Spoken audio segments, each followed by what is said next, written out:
ces rapports n'ont pu être déterrés, malheureusement, qu'il y a une année. Jusqu'à l'année 2 ans, on parlait de 400 morts du côté français. Le colonel Nabil, qui a fait un excellent travail sur la bataille de la Macta, a parlé de 400 morts.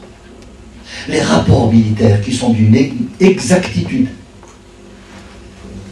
avérée, parlent de 1000 morts du côté français. De plus, l'oncle de l'émir, qui commandait un bataillon lors de cette bataille, 2 jours après, a écrit un célèbre poème où il dit « Nous leur avons tué 1000 morts en plus de la moitié. » 500 morts à la forêt de Oued-Zebouj, de la forêt de Moulay Ismaïl, 2 jours avant. L'avant-garde de l'émir et ont stoppé les colonnes de Trézène, fortes de 2800 hommes. L'historien Nasseri, marocain, a rapporté exactement le désastre avec 1500 morts du côté français. Et bien sûr, la valse des généraux.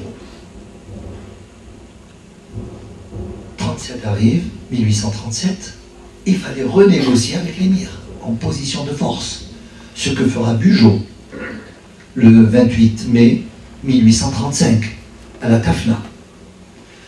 L'émir avait rendez-vous à midi. Il ne se présentera devant Bugeaud qu'à 5 heures de l'après-midi avec tous ses hommes en parade. Et il conclura le traité de la Tafna le 28 mai 1835.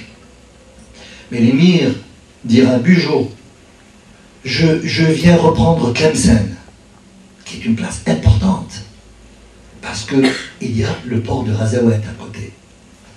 Si tu ne me donnes pas Tlemcen, il n'y aura pas de traité. Ce ne sera qu'une trêve. Effectivement, ce n'était qu'une trêve, puisque 2 ans après, le 2e traité sera bafoué par la France, et donc la guerre reprendra en 1839. Donc on est loin des 4-5 ans.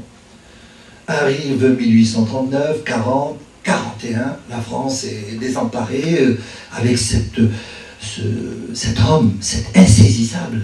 La force de l'émir, c'était son insaisissabilité. Ils font appel aux idéologues, aux penseurs, dont Tocqueville. C'était le chef de file des colonistes. Tocqueville arrive, il donne ses idées, son point de vue, son idéologie, qui est totalement différente de ce qu'il a ramené aux États-Unis. La démocratie aux États-Unis. En Algérie, c'était autre chose.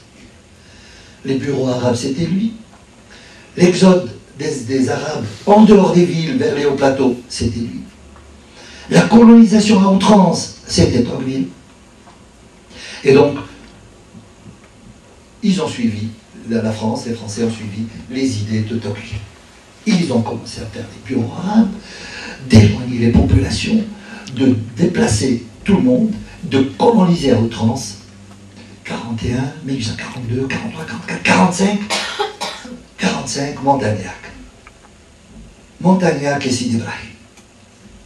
Montagnac, malgré les avertissements du général Cavaignac, chef de la division de Tlemcen, et la Mauricière qui était chef de la division d'Oran, ont mis en garde Montagnac de barrer la route à l'émir qui devait rentrer du Maroc.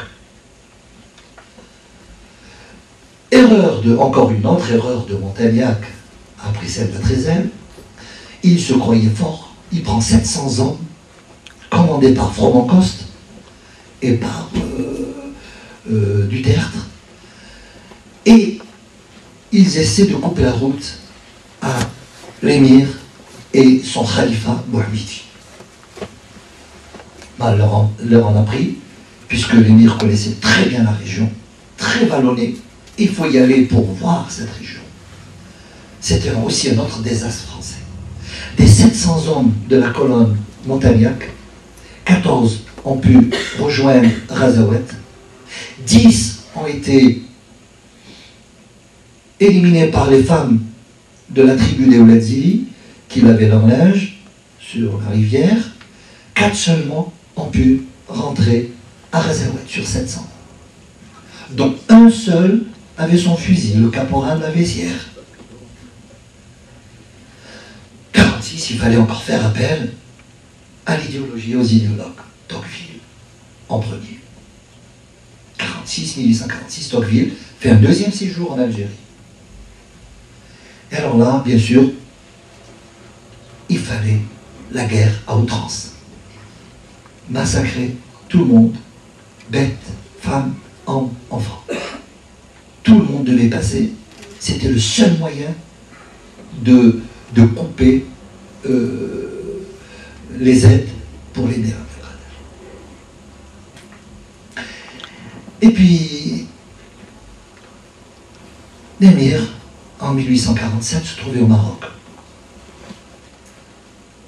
Le Maroc, bien sûr, avec le traité de Tanger, entre le Maroc et la France, était déclaré hors la loi.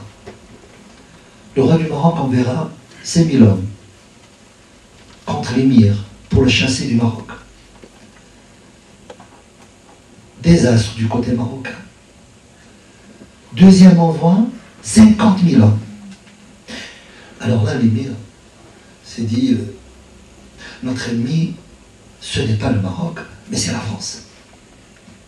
Il serait préférable de rentrer en France, de mourir, de trouver une autre solution. Mais il faut rentrer en Algérie. Le 19 décembre 1847, comme vous l'avez vu dans le documentaire, l'émir traversera le Moulouya et rentrera en Algérie. Il réunira son Mejlis Shura, son conseil consultatif, comme toujours. Plusieurs solutions. Soit descendre, il y avait un petit défilé pour descendre vers le désert, vers le Sahara, et remonter par le sud, comme il a toujours fait. Il faisait à peu près 100 lieues par jour. On a compté qu'il a fait, durant ces 17 années de combat, entre 6 et 8 fois le tour de la Terre. Il n'était pas mobile, il n'était pas passif, il était mobile, c'est sa mobilité qui faisait sa force. Et donc, cette solution ne tenait pas, parce qu'ils avaient des blessés. Sa daïra était vraiment à bout de souffle, ils ne pouvaient pas les traîner, sinon les abandonner aux Français, chose qu'ils ne voulaient pas faire. Faire un dernier combat à 1 contre 100, c'est inéquitable et c'est un suicide. Chose qui est interdite en islam, le suicide. Négocier. Comme dans toute guerre, il fallait bien un kitman, et puis là, proposition de négocier. Il avait déjà négocié 2 fois en position de force, et il a essayé. Il envoie des messagers le 19 décembre à la Mauricière. La Mauricière ne savait pas, ne connaissait pas les forces de l'émir. L'émir avait 800 cavaliers et 800 fantassins et 400 cavaliers, 1200 hommes. La Mauricière ne le savait pas. Il avait 3500 hommes stationnés à quelques kilomètres de l'émir. Et les 4 divisions de l'Ouest, qui comprenaient à peu près 35 000 hommes. Sur 16 divisions en Algérie, 126 000 hommes au total, à cette période, en décembre 1847.